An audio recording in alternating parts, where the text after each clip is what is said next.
still excitement obviously over in Group C as well. We're gonna get to see Godsent, just try to stay alive in their group. They're going up against probably the biggest surprise team so far in Team Spirit, which is going to be really, really fun. I've just been having a lot of fun really watching that Spirit team with Mir and Chopper back to old shenanigans. Yeah, we even heard Simple talking a little about that Spirit yesterday. Even he's exciting that, hey, I don't mind watching an iDisbalance demo. It does make sense. But of course, our games that we're going to be covering right here, let's just be exact. Let's be concise. Let's be precise, moreover. That we've got Nip Ence to start things. Godsent Spirit is our second game. And then we're looking at Gen G Cloud9 to round out the day with the other crews. So moving forward, guys, what is our big takeaway from the groups overall? I don't want to talk, individually speaking, but what is the one thing that is, without a doubt, standing out to you about the group play? Oh, I think Big's performance to me in Group B was kind of a surprise, and I think Mouse Sports in the same group going 0-3 is a big surprise. They, according to themselves, they had a good week of practice coming into this tournament. They've been in a troublesome period. They didn't do well in Road to Rio, and now coming into this one, this was supposed to be their chance of making it all good again.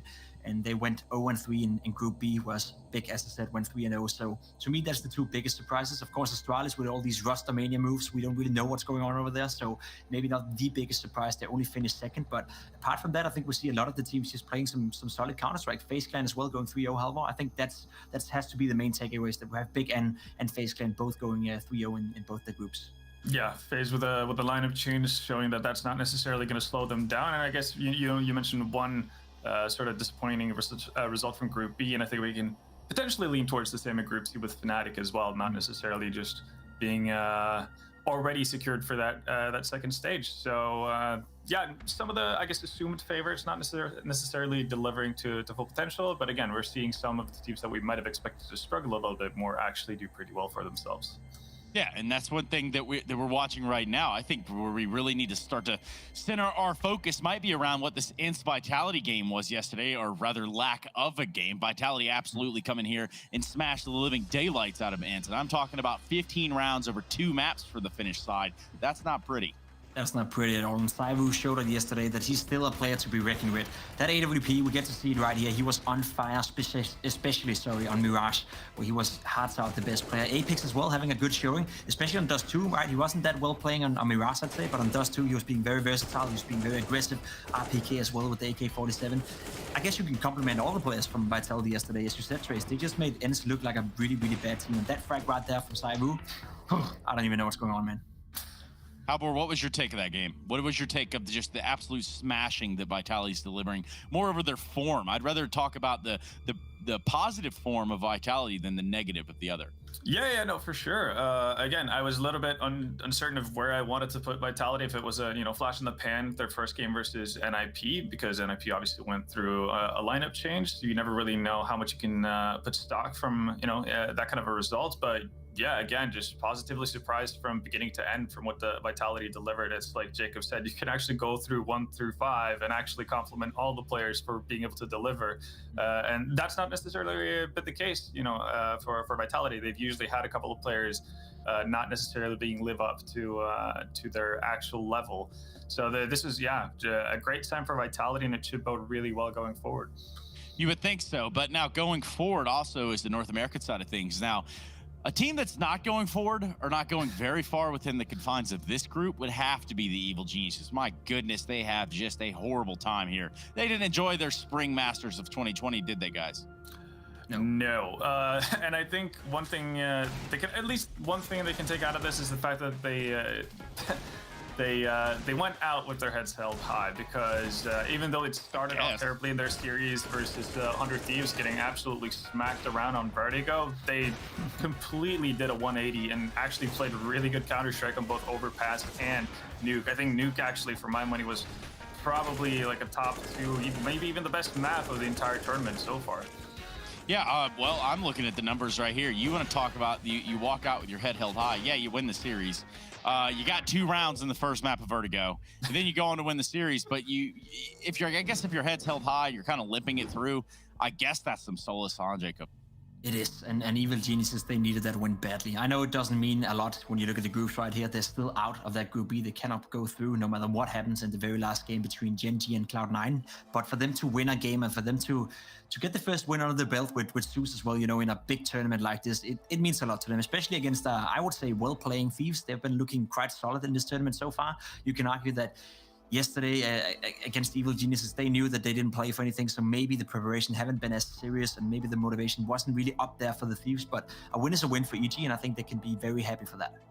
Yeah, something to put in their pocket as they take out of here. Just something they leave the store with, I suppose. Now, of course, for this side of NA, Furia running the board, and that is a totally different talking piece. In fact, when I start to look at all the talking pieces that we have, I more so want to just focus on our monster moments of week 2. That is the big news of the day, and the monster moments are coming right at you.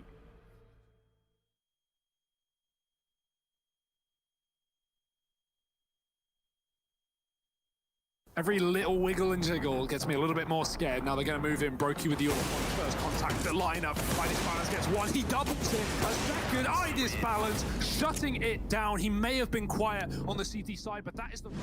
Brolin trying to tap him down, not really given an angle, and trying to spearhead this retake, looking for Nico, and a convincing tap there to find him. See if they can buzz their way back in to this retake. They swing, they peek, and Brolin shuts them down the first time around. There's still a pistol from Brolin. Takes a peek, Aerial deals with him. The team flash from ZywOo not really working in. Molly won't stop the park either. Look for Sergey out, and oh no, that is despicable from ZywOo. I really like the points that Potter were making, praising Vanity for his input, for his impact on the team. Zeppa, are you kidding me? He's gotten himself 2 kills, a follow-up Gush. Oh my goodness, he's gunning for the ace and he takes it! What an incredible play from Zeppa! Oh no, that is not what you want if you're FaZe fan. Head in the hands for Brokey here, man down off. Down low, we're looking for a bit of a hero in this round for Team Spirit. 16-year-old Magic, well, he certainly looks like he could be the hero. 4 kills in the round.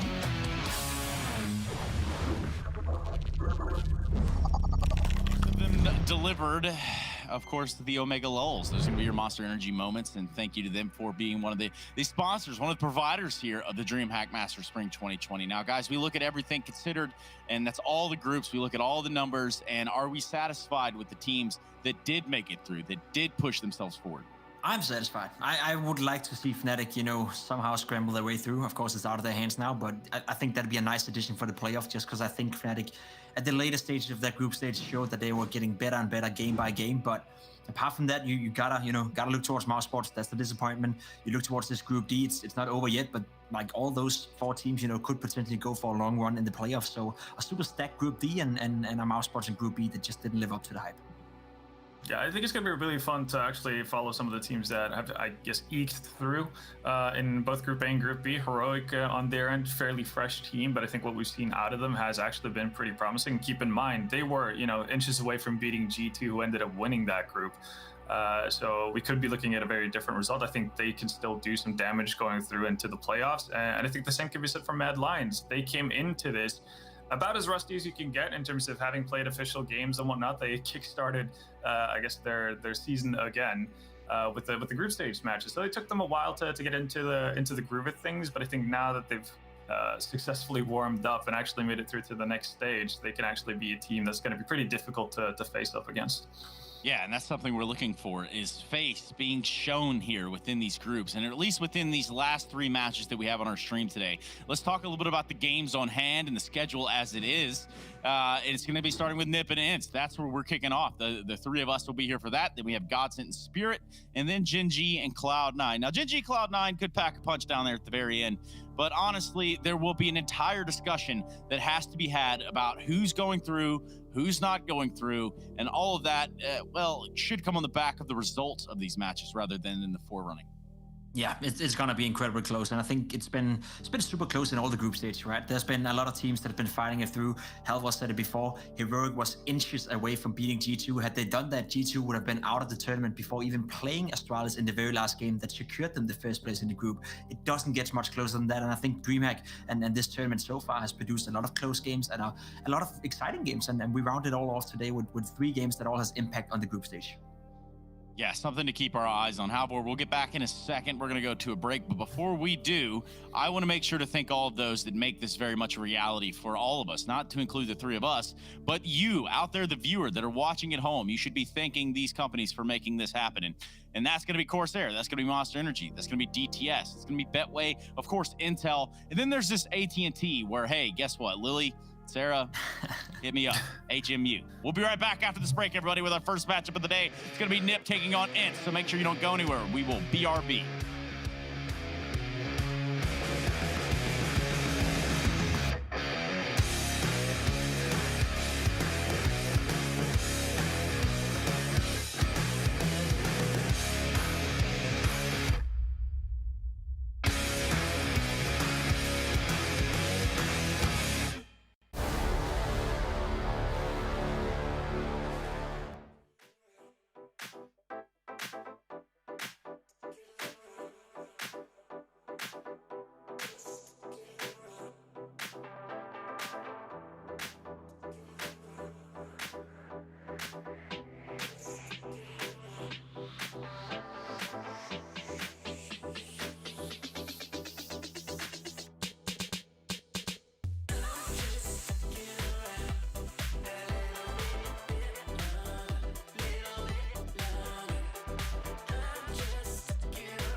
Well, it all comes down to this, ladies and gentlemen. Nip versus Ence. That's the Ninjas in pajamas versus the Finnish esports organization Ence from Finland. Of course they're from Finland because they're Finnish, and obviously you know that already.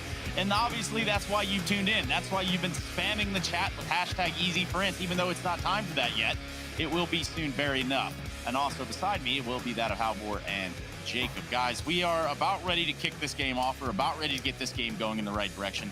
But let's begin to talk a little bit about the Ence side of things. Now, we've been harping a little bit on Nip. We've been talking about, oh, well, where's Lecro, blah, blah, blah. Let's talk about Ence. What's going on here? They've got Yampi and Jumpy, however you want to say it. He's in the lineup, and they look okay with him. Yeah, I think the biggest problem with Ence right now is that we don't know what's going on, and I don't think they know it themselves either, to be completely honest. Playing with X7 was looking quite okay in Road to Rio. I think they've been playing some solid Counter-Strike with him as of lately. It seems to me like Ence is slowly but surely getting better. And all of a sudden you make this roster change, you bring in Yampi, and he's also looking super, super good. Now, the first game they played against Na'Vi, that was some stellar Counter-Strike. I think they played a super good game. They were being very proactive. They played with a lot of confidence, and they got the W. What we saw yesterday was just horrible, as you said in the pregame as well. It was an Ence clan that didn't even get going against Vitality, that hasn't been consistently playing well in quite some time either. So looking at Ence, I don't know where to put them. I don't know what to expect, and I guess that's the biggest problem. Then it's just a joker right now. We don't really know what they can, and we don't really know what consistencies come out of this lineup. Halvor, yeah. I know that you've had to do some studying of Ence. I know that within, at least the job description of what you do outside of what we're doing right now, you've had to study this lineup a little bit. So tell me, what have you learned?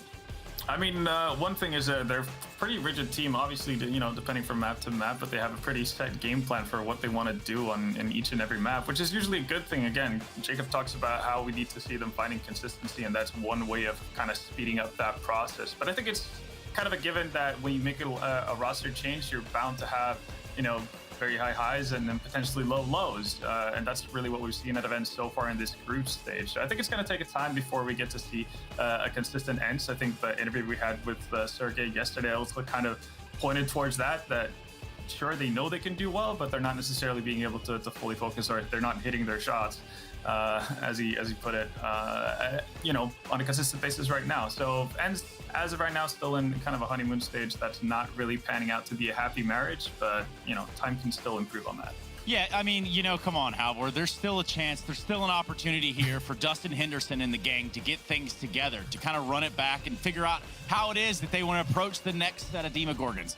And by that, I mean, we're going to learn what Ence has to say about themselves.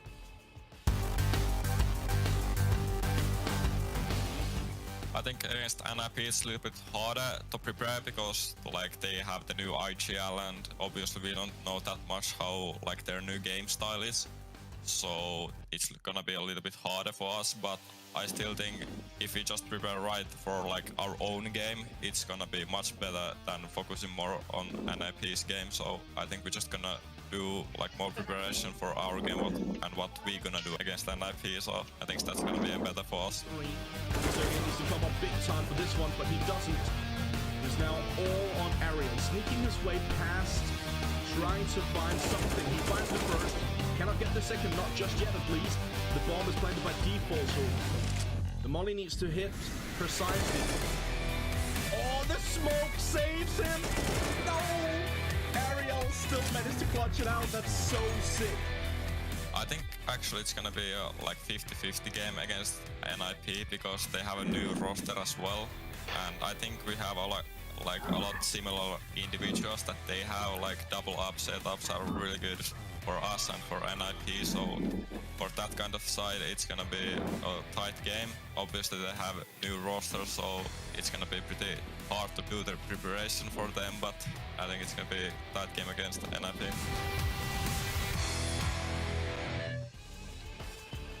Yes, and on the back of everything that Ence has accomplished up to the point where Alexi B left has now been created into a void. The upside down is almost where Ence have been throwing. And it's not been an easy go at it for him, has it? Nah, it's been looking rough, Halvor, and as said, we don't really know what Ence is going to turn up today. If it's the first version of Ence that was playing a super, super good game against Na'Vi, then I'm all aboard. But if it was the Ence we saw yesterday, I think NIP have a realistic chance of taking their first victory, maybe even a 2-0. Yeah, no, I haven't been, impressed by any means by what NIP has been able to deliver so far. Again, their changes, obviously looking into, long-term prospects and how that's going to pan out, over more than 6 months. So I guess it's still kind of early to really put this down as a I guess a missed opportunity with taking Liquor out of the lineup. But I think it's a bit of a red light to see what Jacob mentioned this during the break, the fact that for 3 of the first maps that NIP played in this group stage, they only picked up 18 rounds. That's not competitive, regardless if you've made a lineup change or not. And that has me a little bit worried. So for this one, I would be extremely surprised to see NIP taking it to 2-0. And I actually think I'd hold Ence as slight favorites in this matchup. But, I mean, we've just got to ask the question, or rather, I've got to ask the question to you two and let you two dig your own hole with this one. When you look at NIP, when you look at Ence, they have something in common. It is that they got rid of somebody on their team. Now, who did it better or who did it worse? We're going to start with you, Halvor. I'll be honest, short term, I think Ence is going to get the better out of this deal.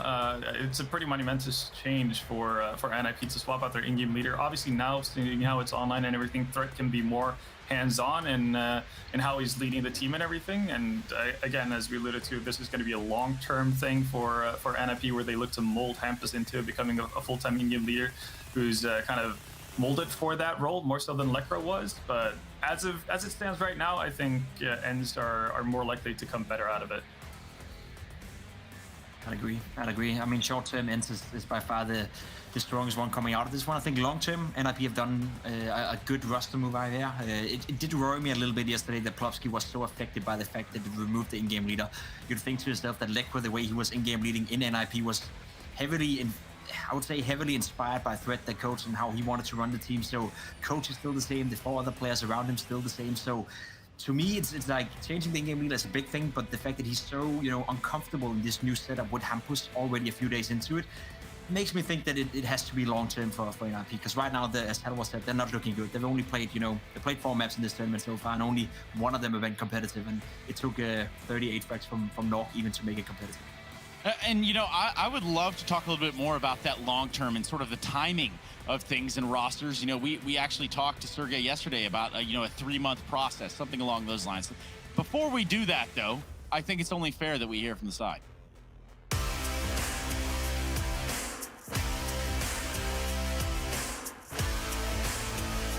Going in against the Ence, I feel like we have a pretty even skill. I feel like we're a bit ahead of the team play though, since they just added Yampy and they haven't been able to practice as much, I would say. To a position where Ariel has to step up massively and he will answer the call. It's a 1-on-2 now for Nock. At this point, flanking around over towards that player on steps and looking for the 1v1, which will work out successfully. But he has to try and retrieve this bomb, and up against the USP at long range, it's hard. We've gone through both demos against Ence. I think they're a really strong team. They have a really strong double-up setup, so that's going to be something new for us. We're a strong online team that we're on LAN. We're just as hyped and just as calm, and we're just playing as we should. Playing as we should. Now, let's go ahead and revisit something from yesterday. Sergey says to me, and actually all of us, as in an interview, he says, you know what, I'm going to keep doing the same thing, and eventually something different will happen as an outcome, as a result. Now, I don't necessarily know that is the case. Actually, I don't know that that's ever been the case in the history of humanity. However, it might just be for this Ence squad. If we look at the NIP squad, things, well, they're not as easy either. And, I guess a little further more than that, now that we find ourselves online, I'm really curious about this window of opportunity that is 3 months, that is 6 months, that is 1 year of giving it time for a team to gel and mesh together. This sort of it irks me to no end. It really does. And I don't know about you two, but I need. Yeah, you know what, Trace, I follow your line of thought here, but every team is different. I'd say that NIP, a team that is changing their in-game leader, give them a little more time than you'd give a team like FaZe Clan, for an example, who brings in a new guy just to start out one role. I think changing your in-game leader makes this scenario a little bit different. That being said, though, in this instance, right, you're changing an in-game leader. Coming in is Hampus and Lekra goes out. You're not changing a Glaive from Astralis, who's the best in-game leader in the world. You're changing a guy who was never supposed to be an in-game leader with a guy that is supposed to be an in-game leader. So maybe that 3-month period we normally want to give a team like that only goes down to 2 or 3. I don't know, man. It really. I agree with what you're saying. It's tough to quantify each team the same. I feel NIP though, they should be performing relatively soon. And I can understand that completely, what you're saying. Every team and every situation is different, moreover. And I guess when I think about it, I'm looking at this and they're asking for more time. Teams want more time to prepare and hone in on their craft. But then obviously on the other side of it, each month is another paycheck, right? So, really at that point, it's kind of a laughing matter. Either way, no laughing matter as we get into the map vetoes. And I'll get off my rant box. We'll start talking about what maps we're going to be looking at here. I think that's only fair, Halvor. Yeah, no, absolutely. So, and for NIP, I mean, they already go into this veto with a little bit of a leg up in the sense that they don't play Dust 2. That's been their perma veto, and I'm assuming it's going to be the same scenario going into this matchup as well, which has been actually one of the stronger maps from Ence's side. So a little bit of a leeway there, or a little treat for themselves. And the fact that going into Train, that's also a comfortable map for this NIP squad, I think they can be pretty happy with how this has panned out so far. Inferno as their own map pick, maybe not something I would have expected just out of the gates, but there we have it. Again, NIP are trying different things out. Yeah, I guess I like this veto, but I agree with you when you're saying Inferno, maybe not the map you want to be your own map pick. I think Inferno is becoming a map like Dust 2. Everyone plays it to a relatively high level, and Inferno, you don't want Inferno to be your own map pick, right? You want it to be Mirage, you want it to be Train, Overpass, Nuke, one of those maps that is a little bit more complex to master, I feel. Inferno is a map that everyone plays to a high level, so if that is your go-to map pick, you're already evening out the battleground before the game even begins. So if I'm Ence here, having Train as my own map pick, going into Inferno, which is a map they play fairly well as well, I think Ence should be super happy with this veto. I mean, Mirage is a good third map. Yeah, Mirage being a good deciding ground, a good proving ground. We're actually going to have to wait back and sit back and get ready for that one. Should we need to go all the way to Mirage, then we will. But we're going to be starting on Train, and what that does is prompt the Twitch chat to get involved, to get activated, to get animated even more so by voting, using everything that you can in Twitch chat. And guess what doesn't work? Hashtag easy for Ence, not going to count. So don't worry about that one. It's going to be hashtag NIP or hashtag Ence. They're going to be the votes that you can cast. We're going to go to a break. We come back. We start to dive into the first map of this series. This is DreamHack Massive Spring 2020, y'all.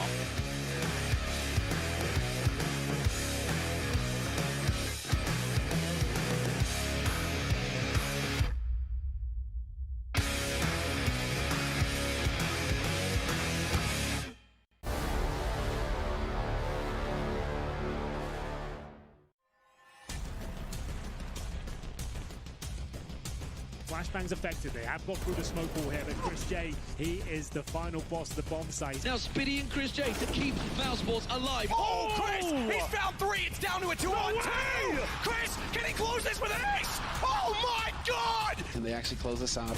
Boom, Chris. Fantastic way to start, and no scopes on him himself. Absolutely saving Mousesports. Hey, it's me, Lily from AT&T. I'm back, working from home, and here to help. Hey Lily, I'm hearing a lot about 5G. Should I be getting excited? Depends. Are you gonna want faster speeds? I will. More reliability? Oh, also yes. Better response times? Definitely. Are you gonna be making sourdough bread? Oh, is that 5G related? No, just like, why is everyone making sourdough now? But yes, you're gonna want 5G. AT&T is building 5G on America's best network. Visit att.com to learn more.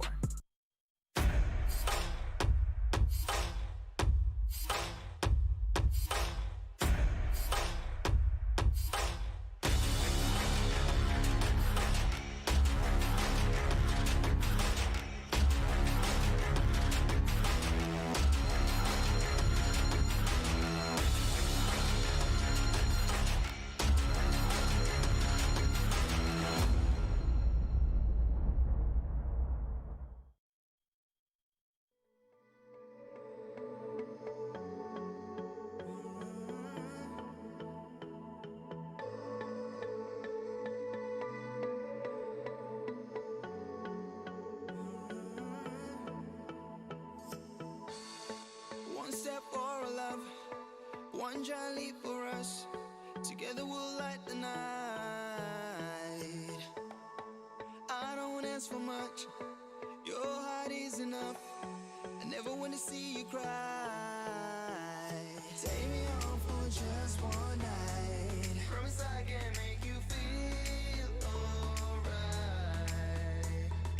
Take me home for just one night. Let me light the fire with your eyes. All night love we royalty. You and I, we were meant to be. Come with me, let me take you right there. into the stars. All night like we're royalty. You and I, we were meant to be. Come with me, let me take you right there into the stars.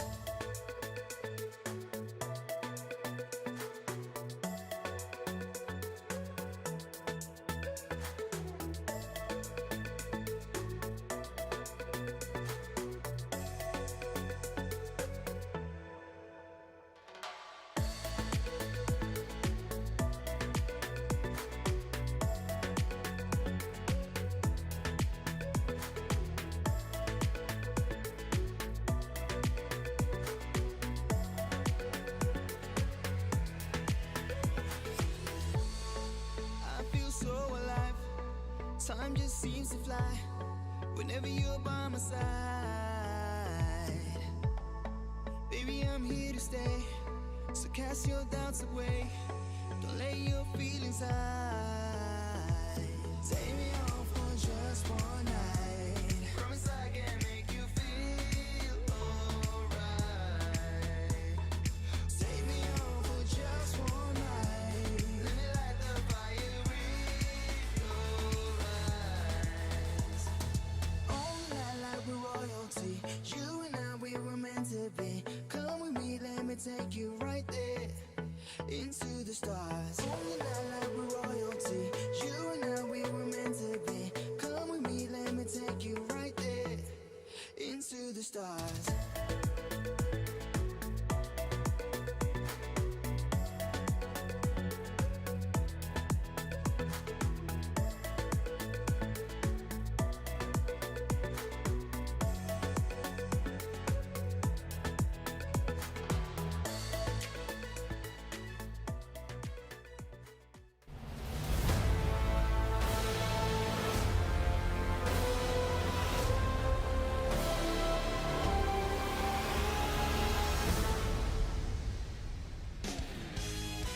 Well, if there's one thing I know for certain, someone's going to need a hug after this game because somebody is about to get their heart broken, their feelings hurt, and moreover, devastated by the fact that they could not win this series. One best of three here between Nip and Ence, and the maps have already been decided. Train, Inferno, Mirage. We are ready to kick this one off in the right way. And we've already asked you to participate in your own sort of way by typing in the Twitch chat, either hashtag Ence or hashtag Nip. Now, we're going to continue to tally those votes and also look at them in just a few seconds. But moreover, I think it's just about time we start talking about the real deal here, which is what you two think in terms of who's going to win. I say you two, I'm talking about Jacob, I'm talking about Halvor. Who's going to win this series and why? Well, I mean, for my money, I think Ence are the team to have the better chance of coming out with a win in this one. But I do think it's going to take all three maps. Even though I'm not necessarily overjoyed by the pick of Inferno from NIP side, I still think they have a pretty good chance of beating Ence on that map. So I think it's going to take Mirage as well to actually decide a winner for this one. Yeah, I agree. I don't know. I have a feeling that NIP is going to turn up in a better shape today. I think the last map yesterday against Vitality, against Navi was a good looking. The problem for me is it took Nog to have 38 frags. It took Rest to have a good game for the first time in forever, and it took Twist to have a really, really bad game for them to lose a game they should have won on Nuke. So let's say the Rest is not playing well today. I don't think there's a chance NIP is going to win. So it takes the entirety of NIP to come together if they want to win, and I'm having a hard time justifying that. That being said, though, I have a little feeling inside my body that, as Halvor said, we're going to 3, and it's going to be a highly competitive game as well. So just for clarification, you've chosen Ence. Yes. Just want to make sure. The production got it. They're smarter than you, Chris. Yeah, I mean, I pressed the wrong button last time. I guess it was my fault. Now, before I go on this little rant and I tell you that this is a battle between two teams that seemingly have found themselves on crutches. They have broken legs. They're trying to fight it out. It's not going to be easy for either of these teams, but I do have a good feeling this is going to take all three maps to figure this one out. I still think, though, that Ence might edge out Nip considering all of the circumstances around the Nip lineup and sort of the challenges that they're facing. The challenges that they're facing right here in the beginning stages of what is a new face for this team. So yeah, I'm gonna have to side with Ence. They also sent me a jersey once with my name on it, so obviously that enough was alone. They bought you. They bought you straight up. Yeah, they did. And also Nip sent me some stuff too, but it's at home in Florida, so I can't really get it. Anyway, let's see what Twitch chat thought, because they're never wrong. Now, are they? They're always wrong, Twitch. They're never right. This time around, though, okay, I bow. I take a bow. Twitch is actually looking kind of decent right here, 72-28. I think me and Helvo are spot on. Honestly, I have to give ourselves a compliment here. I think it's gonna be a close good game. job yourself. I mean, good job, Jacob. But Ence is not going to win convincingly. I don't think so. I don't think they have the consistency. They don't have the players. They don't have the playbook. They don't have anything that tells me that they can win a game consistently against NIP. We did see NIP yesterday show up, so it's going to be much closer than Twitch Chat is thinking. But the majority out there, I think they're right. Yeah, and you know what? When Twitch Chat's right, when Twitch Chat riots, we all riot, especially right now when we have to get this game underway. And to do so, I think it's only appropriate that we really give it the justice it deserves. And for this ride, it's going to be Harry and Hugo that I bring in. Thank you so much to Jacob and Halvor. I think that you guys have done a fantastic job in setting the scene. However, painting the picture as it is a man in a ball cap and his friend in a DreamHack shirt. Now, first and foremost, gentlemen, not did you have a good night's sleep, but did you stay awake all night in anticipation for this game? Yeah, man, and that's why I'm wearing the hat, because that way, right, like the bag's under my eyes, I could just kind of pull it down to around about here, and then you wouldn't even know, and I've slept fine all of a sudden. I can't wait, Hugo. Yeah, personally, Trace, I've gotten so good at doing my own makeup here at DreamHack that you can't tell that I'm tired. I hope, at least. You're looking a little pasty, though. I'm not going to lie. Maybe we go back through those makeup tutorials. I'll relink you that one on YouTube. Don't worry about it. Either way, guys, let's get into this matchup. Who do you have? Let's talk about your predictions, or better yet, I'll lead you with that. Yeah, man. Thank you very much, Trace. Obviously, I'm cosplaying everyone's favorite Watch Dogs DLC, and I can't wait to get into this game, Hugo. Ence versus NIP. I don't know how you're eyeing this one up. I don't know who you're leaning in favor of. I mean, are you agreeing with the desk in Ence, or are you looking towards the Swedes in NIP? I want to know. NIP, man, they're 0-2 right now, and in those two games, they went 0-2. They haven't impressed me, Harry. I've got to say it. Like, I was loving Letcro in this roster. We casted, this old NIP for 2 months, and they looked really, really good. They're on the rise. They make this change, obviously, with the long term in mind with the change. But the short term, well, that's just not really, the results aren't there. And so I think it's very hard to balance in the favor of NIP when they're taking on Ence, who have Yampy in the roster, who's looking like an explosive player, and we've already seen Ence take down Na'Vi yesterday. So, I'm leaning in the way of the Finns. What about yourself? I don't know, man. These Swedes, there's just something about them. Sitting on the fence as usual. Something about these NIP boys. With that said, Yampy has looked absolutely incredible, and I think him single-handedly almost gets me believing in this Ence squad. Well, a good map to do it, Harry, would be Train. It would be the pick of Ence. So double AWP potential, especially in that second half. Maybe not so much on the T side, but Yampy, he's full of grenades as well. He's full of ideas. He's going to throw some over towards the connector from the T sport. That's a deep smoke landing in the B side of things. Now, NIP triple Ivy setup. They're not going to rotate off the back of that one smoke, but maybe they should be reconsidering that, because Ence, they're surrounding the B halls. Sunny's got a nice little deep Molotov here, and Ence are going to go committing into this B bomb site.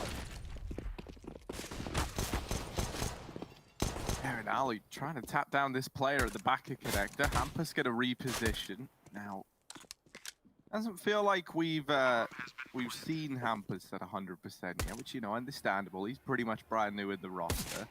I want to see a bit more from him in these games. And in this round, he already gets dinked on up. Not the best start for him in the pistol, as he's kind of now relying on the rest of the team to help him close the gap. But Nork, tell you what, he had a phenomenal game yesterday, and he's been looking so damn good. So he picks up a double there. Klopsky coming in with a little bit more, and now just Sergey left. He gets shut down. It can be so hard to play those B post plants on this map as well, and that's Ence giving a great example as to why we see so many teams get aggressive when they get the bomb down. They get trapped, right? We have a player in halls, we have 3 on the site, 2 of them are behind Grey Train, and NIP are just able to push from all these different levels of height, left and right, and just basically pinch the Ence players in the site. So, typically if you're going to get in a situation like that, if you're Ence, you want to get aggressive. But with Glocks versus USPs, that's the reason they stay passive. They were hoping to run crossfires, and NIP, well, they will run one a little better. Pistol round going their way. And at least the bomb plant for Ence will provide some sustenance in this second round, some Deagles, a bit of Kevlar as well. And just a little drop down the ladder for Sergey. He won't commit. Gonna head back towards B here. Double setup for NIP, but they've just peeled off. Hampus has lost that information. If he rechecks, he might get 1D, but yeah, the timing eluding him right now. Sunny trying to put pressure on that A site on his own right now, and a quick D from him. He knows Rez is in the pop dog as well. That was spotted earlier on, so Sunny has deep map control, and all that's gonna do is peel NIP away from that B bomb site where there's still a player lurking out upper. The kills, though, coming through, and the push aggressively from Hampus. He gets traded, not even traded, doesn't get away with a kill, and this is all over the place. Ence deceiving NIP, but Nork will come right back towards B and beat the bomb to it, finding Aerial as this package comes down the ramp. Ooh, nice little dig from your boy Sergey. Now puts this into a 2v2, and this Deagle is lost in for blood. He already had the metallic taste, but, well, didn't go his way, did it? Rez with like 4 bullets from an MP9 mops that round up. And the defuse gonna come on in. Twist is celebrating a hell of a lot for a second round on the board, but there it is. Take what you can get, Harry. They have yet to win a map here in DreamHack Masters Spring 2020, so NIP have had quite the rough tumble. Something I will say, right, I think a very exciting prospect within this NIP team is if you can have both Nork and Plopsky showing up at like they're, you know, like playing at like 100% in the server. Like yesterday Nork. Yeah, yesterday Nork, and then like a few weeks ago Plopsky. Just imagine how good like NIP could be. And that's the thing, no one's doubting the individual talent. Like we know Sweden has so many sick players, and well, you're looking at 5 of them right now, but it's about, you know, the pieces of the puzzle, and Counter-Strike, as we know, is more than just hitting your shots. And well, sometimes, Harry, it is playing your own game as well. That is a key part of it. And what happens, he needs Hang on, mate. Right. What was the second one? So it's hitting your shot and playing your own game. Playing your own game. That's what happens needs to help these guys do. Okay, Look at this flash. He's playing his own game here, and he's hitting his shot. But he's got to hit a bit more. Oh, no. It's all falling apart for him there, but he does still get this 2-for-1 trade, and that is a huge advantage now for NIP. He also considering this is the buy round for Ence. He also spots the bomb. Sorry, I feel like cutting you off, Harry. No, take it back, man. It's fine, man. You know, we've known each other a couple of months now. Quiet. Twist looking down into the pop dog, and he's going to try and silence Sunny. And he will send him away. Now, this AWP on Alu. Alu has looked pretty sick with the AWP again lately. He's really been popping off. Now we're going to see him moving back to rejoin the rest of the team here outside of B. Rez has already preemptively rotated round, and Hampus is holding close in the site with this MP9. So let's see if this pans out for Ence. These low HP players, or the low HP player, Singular, gets burnt out by the Molotov, and Hampus is wrapped around. Alu gonna land that shot at the very, very least, but a 1v3 to find and a bomb to get planted, surely. There is no way that Alu can make this one doable. Yeah, 15 seconds as well. I've seen my fair share of Alu clutches on train, but none on the B-bomb site, unfortunately, and it's just not going to work out for him. NIP taking a nice early lead into this game. That's got to feel good on your opponent's map pick as well. I like this play from Popsky, pushed upper and beats Ence to the position. That Molotov is unlucko for Sunny. And yeah, Popsky gets a great position, gets pop flashed in by Hampus and wreaks havoc there, destroying Ence. NIP 3-0 up. It's a fast outer play for Ence in this round. We were waiting for it, and it's finally bestowed upon us. That molly pushes Sergey into the AWP, and Nork was waiting in the wings. We talk about double AWPs, Harry. Well, it's not just Ence who can wield those weapons. It's NIP too. Nork on the secondary AWP here, alongside Twist. These two are very explosive AWP players. It's really, really nice having a double AWP in this Swedish team. Considering for the longest time, you look at NIP, you look at current Digger, old NIP. Woo, nice shot. You know, they never had that double AWP potential. So, you know, they didn't even for the longest time really have a technically an AWP, or at least not in the more traditional sense. Well, right now, these Deegs are working wonders. Yampi with another. He's found himself his weapon of choice, but one by one, NIP are biting back. They're picking apart these Ts. Alu dropped. Yampi's got to make this happen pretty much on his own, because Aerial with the CZ is not going to be good at range versus these rifles. Nork tucked, and he's hung out to dry. He's got to turn around. He does, luckily, but missing the timing to Aerial crossing sandwich. He might be able to find Yampi instead. Nice shot. Only Aerial left up. Maybe a one-on-one hit towards the Pop Dog, but Rez has caught him from T-Con after only a dink on Plopsky. This is a great lead for NIP. I love the setups. They seem to be communicating well. Everyone's knowing what gaps are open and where to hold. And even though Ence are hitting some blinders with these pistols, it's not going to fall apart for the Swedes. Not yet, at least.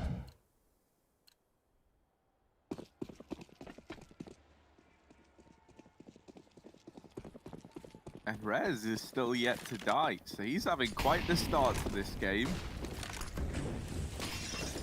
This time around with another investment back in, Ence going to try and set up over towards the A site, and nabbing that early kill from Rez in Pop Dog is going to be the thing that maybe kickstarts this play for the Finnish side. They have Pop control, they've got Aerial sneaking on in through Olof. Alu with his AWP posted up in main, gonna get the better of Plopsky, and Nork holding this down with the AWP isn't given a chance at the trade. Now Twist, you sneaky man. Oh no. Goodness, you're not sneaky at all. You missed that opportunity, and now Alu turning back around, knows that he's there. Oh, Twist is trying to run the gauntlet, and he will get away by the looks of things. In the meantime, Nork landing a nice shot onto Aerial, deals with the Olof man. However, this B site has fallen into the hands of the Finns. Hampus, I think, has realized, but it's all coming too late. The bomb getting planted, and look at Sergey. Look at how deep he is. Hampus needs to be ready, and even if he isn't, Nork can trade. There's the flash. Sergey avoids it, but he can't hit the spray. Jump for Hampus. That is ballsy, and I love it. Sunny and Alu stuck in the post plant with a player on upper they've yet to see. There's the spot for Sunny, but Alu getting tagged back in the halls. He's got to fall off. Sunny finding one, and he can fall back with this Molotov to play the bomb, but they've already tapped it, and he doesn't want to risk running round to upper. He doesn't know if it's a stick, and he has to take the fight. Hampus dropping him. Alu now against the stick. He's missed the shot. Alu, no, not like this. He saves it, but Twist will get the trade, and there's no time for the defuse. Alu, it may have been a whiffed opportunity, but he picks it up at the end of the day. I wonder if there was time for Twist. I thought there was. Yeah, I thought there definitely was. There was a kit. He didn't have a kit, but there was site on the bomb and in front of it.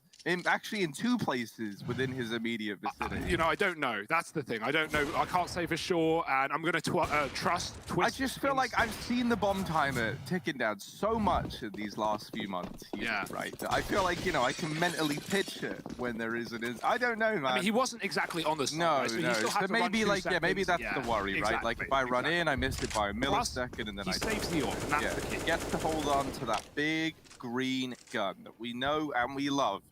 Hampus going to be down here towards ramp, and he does have Nork at this side of the map with him. And going to try and hit B quickly, and Hampus only good for one at ramp. Now Nork close within the site with this AWP, no option to fall on out, and it's only the tag to Sergey. They have him trapped, and this bomb's getting planted, tempting Nork further afield and into this site. Another kill. Oh, not quite the third. Sergey does get that trade. Now trying to hold down the site. He was tagged for 50 damage with the AWP earlier on, but that bit of damage hasn't deterred him from going aggressive. Maybe it should have. Sunny left in the 1v2, taking a fight in the connector.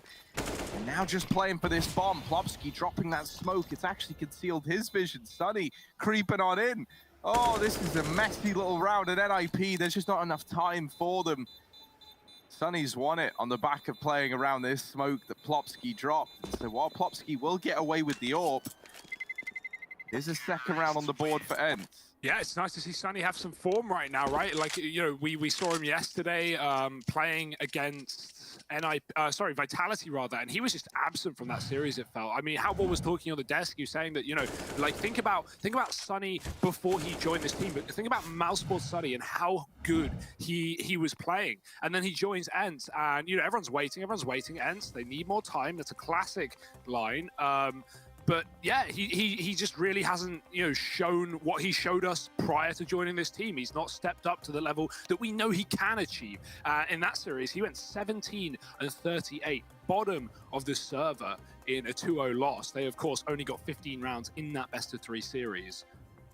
So that's kind of a sad story. But Sunny, he showed up here. He's top of the board right now. He's looking good. Clutches that out on the B-bomb site.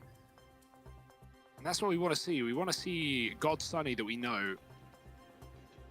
quick pause here before we get back into the action. Saved AWP is all NIP can muster in this round, and Ence are already setting a bit of a precedent towards his B bomb site, right? Just popping down ramp round after round. Makes a lot of sense in the last one. They don't have the AWP. The utility is a miss. The best call is just to go for a quick B, smoke down the ramp, flash yourself in. We've been seeing players throw that deep con smoke from T-Spawn. You could throw the same one from B halls. You could throw it from above Pop Dog.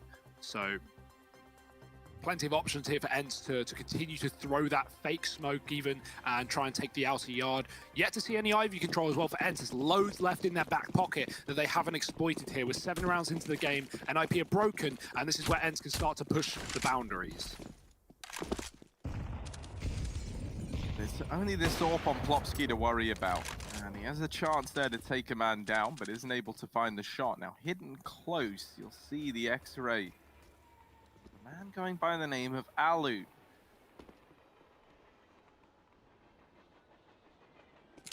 Alu's being very, very patient. Just about hidden from this AWP on Plopsky as he goes back. Oh, the timing on that, man. Plopsky has just looked away from Alu's position. Look, Alu is now creeping into Olaf. Plopsky will get one, and there's a second. So he does catch the timing the second time around. Ence running into this AWP, the only weapon for NIP in this round. Plopsky had to deliver a lot.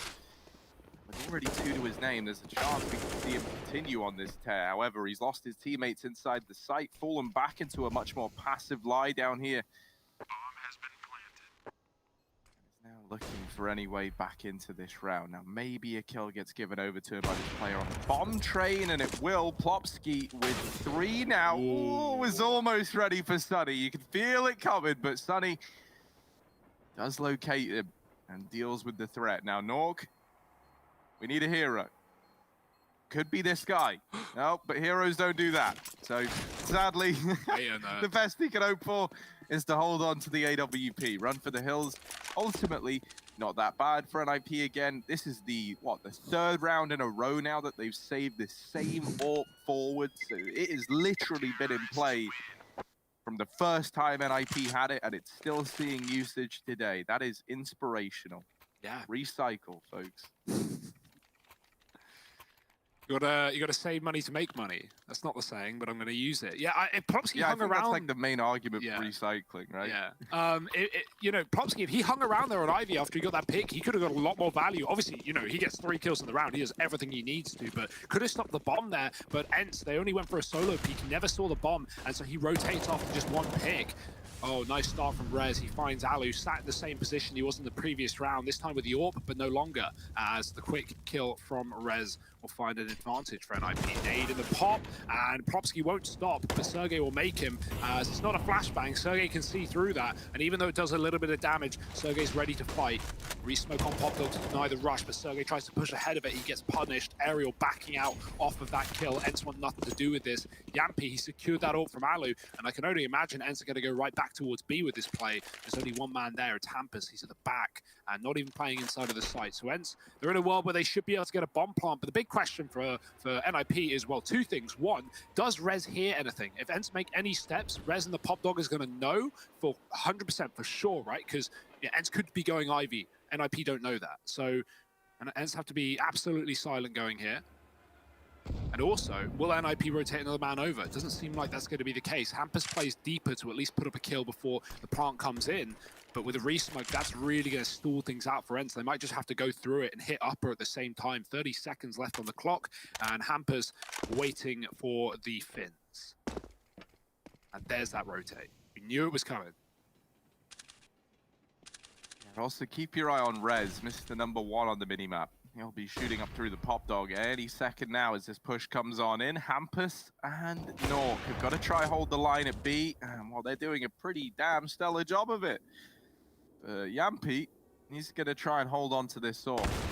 Sneaky little devil called Rez in the back line, and he will take it away. That round falls apart for the Ence side. No money left in these bank accounts either. It's just going to have to be an eco here. Round number 9 with NIP having a chance to put another up on the board. Flash on Sunny. Where's this going? Gonna be a B play with a flashbang to get them in. And to be fair, it's only Hampus here.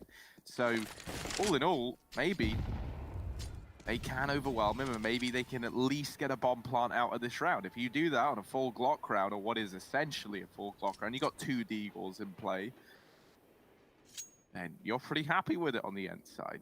They are going to head out upper, and with no smoke and just this flash, this AWP of Nork could definitely stand to do some damage. He actually collateral legs players coming out, but yeah, it's just a mow down.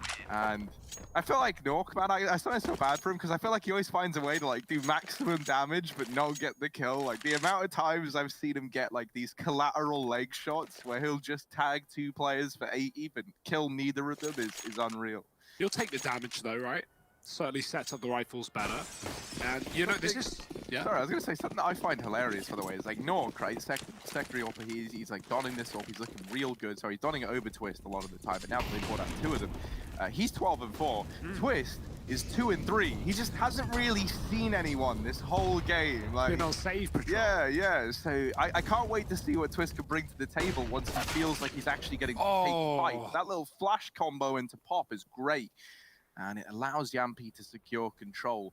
For Plopsky as well, he's in a bit of a rough spot. Wait, stop. Everyone hold. No one say a word. There's a Krieg in the server. Wow. Now these Harry, these were uncovered by the bones of the Krieg were uncovered by paleontologists back in Rome in 1954. These are million-year-old weapons used by indigenous tribes back in, I don't even know, before humanity existed. So we're going to see if this old weapon can provide anything. It's a quick tag. Sergey gets legged. Ariel and Yampy dropped as they enter the B bomb site. And that Krieg, oh dear, it's like using spears. It's like using sticks against weapons. It's not going to work wonders. Sunny on his own in a 1-on-4, and it's all falling apart. Dear, oh dear. And they may have gone on some excavation. They may have figured out some archaeology, but frankly, maybe they should stick to their guns. You have your head in your hands, Harry. Whew. Oh dear. That's the first Krieg I've seen since Yeah. So I just, I was a little bit excited. I can tell you haven't seen many. Oh dear. My favorite part is that it was excavated from Rome, and like I think that's what you said, and then used by tribes. And I'm like, yeah, man. Harry, we ain't talking about 1600s. We're talking millions of years ago. Okay, yeah. No, I get it. The area that like was Rome, but obviously the dinosaurs. I was on the fly, Harry. I said a lot of words. It was like called something else. What we call Rome now, I guess. Either way.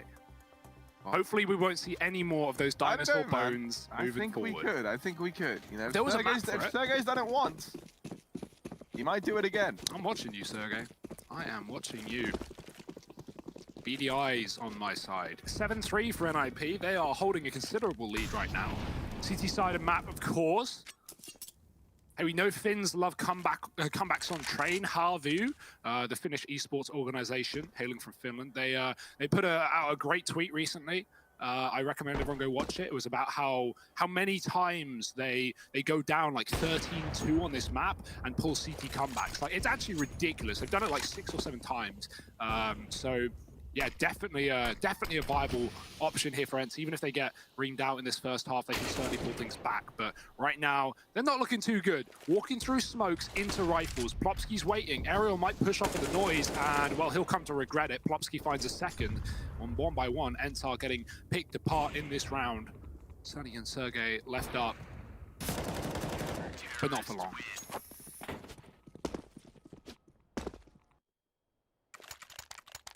Wow, Ence's map pick not really off to the storming start they hoped for. No more Kriegs getting brought on up. Phew. Approaching the latter stages of this first half, and it's kind of scary. Outside of that little streak that Ence were able to go on, they really haven't fielded much in these last few rounds. It's very, very one-sided. This double AWP has just been annihilating Ence. Hampus is even feeling very confident. He's got aggressive into these upper halls, and he's looking to take a bite out of this Ence squad. Now, Ariel doesn't want to give him a warm reception over here outside of the Pop Dog. That's a great play on words, Harry. Just gonna draw more attention. I know you don't want it, but I always think like the best thing when you make a joke is to like let everyone know that you've made a joke shortly thereafter, right? Haha, did you laugh, guys? See, the reason why that's funny is his name is Ariel, and like you'd put like an aerial on the side of your house to get signal. Quit while you're behind, Ariel. Yeah, let's see, man. Quick smoke in the pop dog. Plopsky can re-enter at any point. If anything, you know, holding those smokes is favorable to you.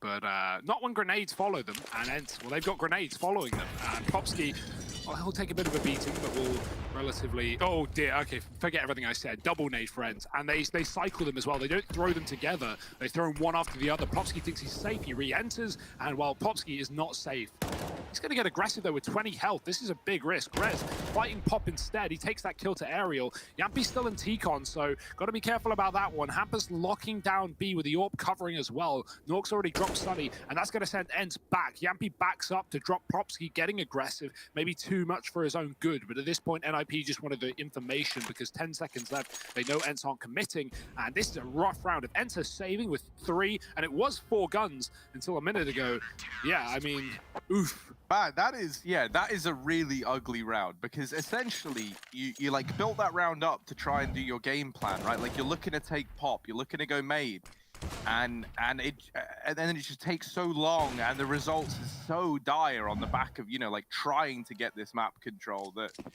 you just go, yeah, we'll save. Actually, we'll just do it again in the next round. So yeah, they've hit the do-over button. However, it does come with its repercussions, and that is that for Sunny and Ariel, they don't really have anything. And also into the next round, Aluin, Yampi, and Sergey, they also don't have anything. If they lose this, that is. So... Lost bonus is available on the bare minimum. So if Ence get a bomb plant, everything's fine. Okay. They don't get a bomb plant, everything is not fine. Yeah, that's very much what they're hinging on. And their history with getting this bomb down isn't exactly great. Sergey looking to grab some pop control. But the only 3 rounds Ence have won in this game have all been bomb explosions on that B bomb site. So worth keeping that in mind. If Ence want to actually have a rifle round following, they probably should just go B here.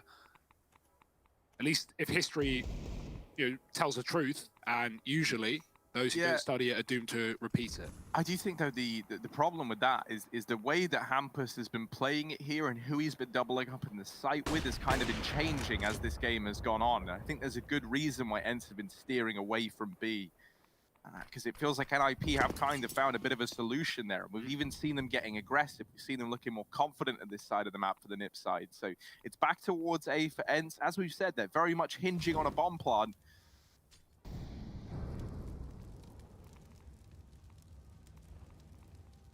Be able to buy anyway, but it's going to be lacking. And that's the problem. Twist. Finding the man down in Ivy. Players getting out from Olaf, and they're closing the distance. Oh, Another no. shot from Twist. What? Not the 3rd time around, however. And Alu, knife out. Oh, there it is. Take him down, Alu. That's a nice bit of BM from this man. 9 seconds, looking to do any more damage if he can. And Alu is, he's just gotten away. He's just gotten away, but they're hounding him down. Alu, pinned in the corner. He's still going. And he lives to fight another day. What a warrior. Alu. Look at him. Yeah. He knows he shouldn't have got away with that. He gets the knife kill. He just goes like full-on Viking, charges in. Twist tries. Twist tries to knife back, man. Yeah. It's pretty cool. Respect. And then Alu just runs away. Oh no, Twist is not happy, Harry. Twist has bought out the auto. He's like, Alu, mate, yeah, all right, you've knifed me. Harry, this is an important game. This is for the elimination. This is for going through groups right now.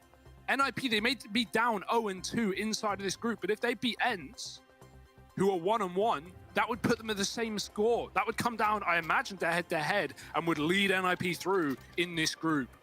And boy, are they showing up. Things look great.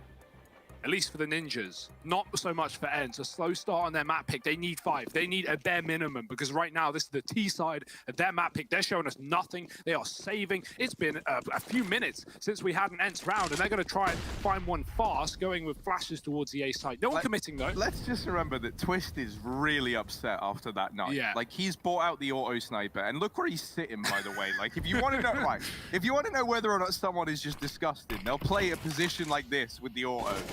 Twist sitting at the back of Ivy, spam. Oh, goodness. The nades, the spray. Alu and Sergey are both already almost out of this round.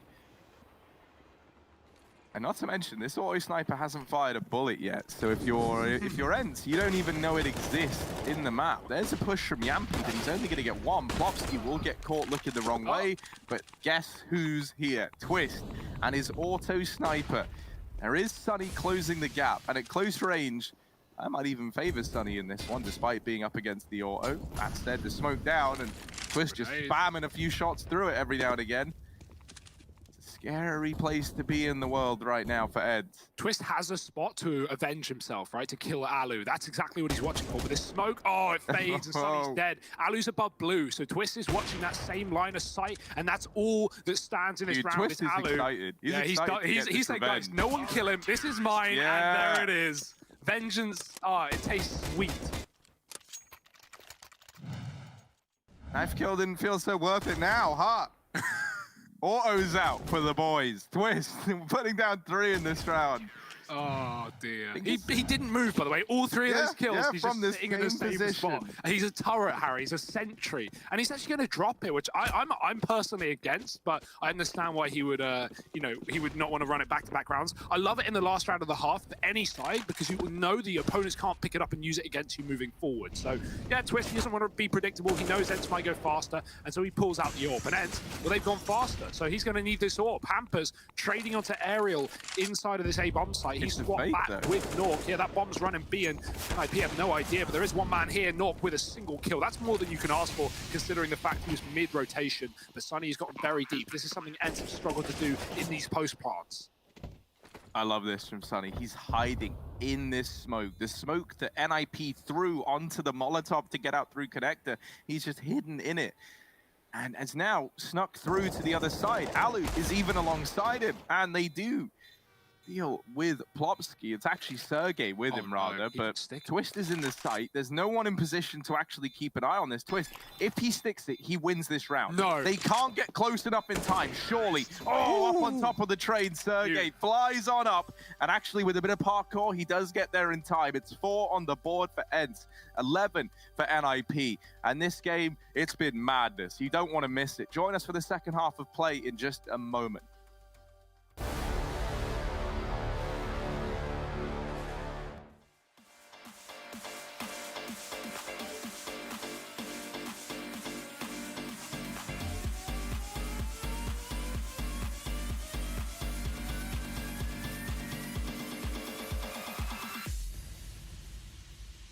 Wasn't looking for love tonight. Wasn't looking for love tonight. Wasn't looking for love. Wasn't, yeah. I mean, wasn't looking for love. Wasn't, yeah. I mean.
Tell your family, tell your friends, tell your Finns, because Ence, they need your support. 4 rounds on the T side of their map pick, and NIP, well, they're bringing the heat here in this series. Inferno's our second, and it might be approaching sooner than we expect if NIP can keep a streak here coming into the second half. Ence is certainly looking for a pistol round as Sunny buys the kit smoke for that B retake, and Ence go 4 men with the armor. We got Sergey solo B, and NIP hiding in T-Con. And a double pop dog push here from Ence. Now, this is a little bait and switch that teams try and run. The first guy peeks, you get the info that Yampy is here. Now, Alu's going to keep holding the ladder. And essentially, oh, wait, they both try and exit. They both try and get out. Oh, dear, they could get found in the open. The molly just went in, so they're probably pretty happy that they made that decision to get out of there. And Alu will deliver in the pistol. The double pop dog pros of Alu and Yampy. They've left it in a 1v4. For a man named Nork. Now, he's shooting at the feet and then finds the head. 1v3 with a Glock in his pocket. He's trying to rock it. Does get spotted, even tagging down Sunny a little bit further. Nork isn't the kind of guy you want to go give fights to. He's a bit of a brawler. Maybe a bit of a baller as well. Closing the gap, trying to get into this site. And down goes Sunny. Oh dear. You do not want to poke this bear, because this bear bites back. Now 1v2. And this bomb down over towards main. Nork looking to do this. 1v2. Crossfire semi-set up between Pop and main.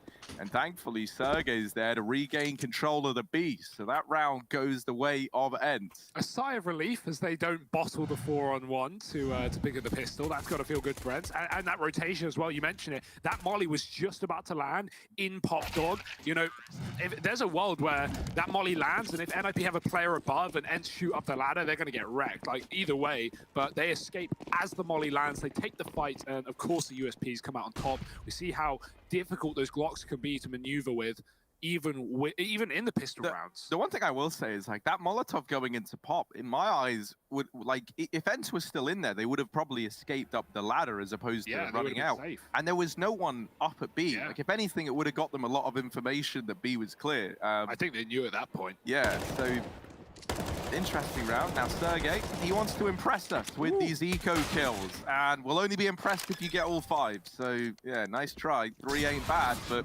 we're going to secure the bomb plant at the very, very least. It's a good round for Nip. Not $1 of investment, and they get quite the victory, a kill and a plant. But Ence, they're going to be coming in with everything. I wouldn't be surprised if they just upgraded here and didn't even want to run the bonus round. But then again, you're going to have confidence in your map pick. Maybe just get Sergey on an M4, 3 rifles, 2 SMGs. That's not really going to hold you back as long as you play like the SMGs off spawn and try and get one in pop, something like that.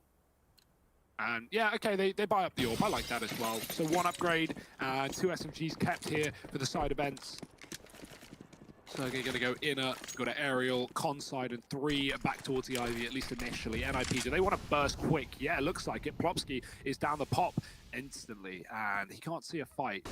Playing off the back of this opening kill, but Alu's already showed his orb and is watching towards Plopsky's position, so he won't be re-aggressing. I like this double setup on Ivy. Sunny's hiding in the smoke. Yampy's first contact, when he shoots, Sunny swings. That's the game plan here. And the flash coming through. Yampy might get blinded, but here's Sunny to help. Oh dear. Won't check it. Nork goes for it. And oh my, Nork. That is excellent. That is pristine. He's looked so good in this game. Doesn't matter what gun he has. He's been looking just like a great pickup overall, right? Like this, I don't know, man. I'm kind of just getting used to Nork dropping like 28 kills every game. It's wild. He's been great. And right there is why we need to give Hampus time, right? Because, like, you know, these guys have played together, and Nork, he certainly wasn't like this in his debut opening games for NIP, but as he's become more comfortable and accustomed to the roster, he's certainly coming to his own and shown what he can get away with. Yeah, I do think it's worth bearing in mind, right? Like, this wasn't a situation where NIP were looking for like a huge short-term bolster to their team, right? It's actually planning for the long term. They're thinking ahead.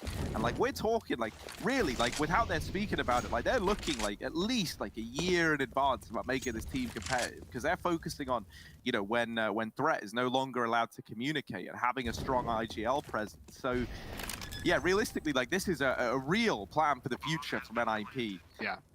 At least, you know, what Threat said in that interview the other day, all that tells me is that he had to help Lekr a lot with the calling. That's all that looks like from the outside. You know, there's only so much we can know from the information we're given, but it looks like, yeah, Lekr needed help. And of course, that's fine, right? Lekr wasn't an in-game leader. He was a fragger turned in-game leader. So, of course, you know, that's different. Right now, NIP are slaughtering, and they're on 3 kills in this round and a guaranteed win with the bomb down. Alu is saving, and, well, he's doing his best at it, but they're actually not going to hunt him. They're not going to look for the orb. Not yet, at least. They want to get the man out of the sight. The Jiggle Peak, the bait for Rez. Oh, dear, missed shot from Alu. They're getting close. They're getting uncomfortably close. Nork dead, but it could be a trade. Even with the hops, he can't escape his fate. Plopsky finds another, and NIP up to 12. That's a nice start to their first rifle round.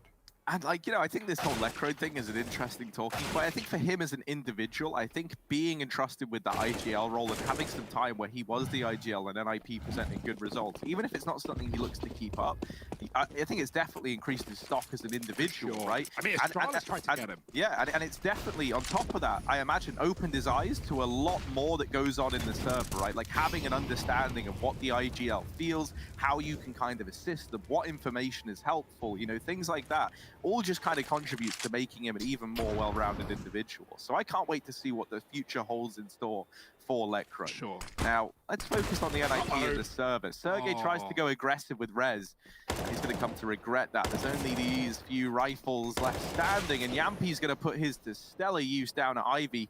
He puts this in a 3-on-3, but does get traded. There's another kill from one of these M4s. This time it's Aerial ringing out down in the Pop Dog. Still holding on for this B-Rap, being very, very low. He gets dropped, and it's all left onto Nork in a 1v3 up against a partial investment from Ence. I mean, it was like a full buy, but they only had, you know, a couple of rifles in it. Sergey gets hit by the flashbang getting aggressively, and that not only stops him, but makes audio. Valve put out a little patch recently, the other day, and it claims, obviously it has a bug in it, which I'm sure you've seen. I've seen but aside from the bug, aside from the bug, you know... The bug isn't great. Yeah, the bug isn't great. Wait, forget beta test. Just quickly, because it's a rifle round, they've hopefully put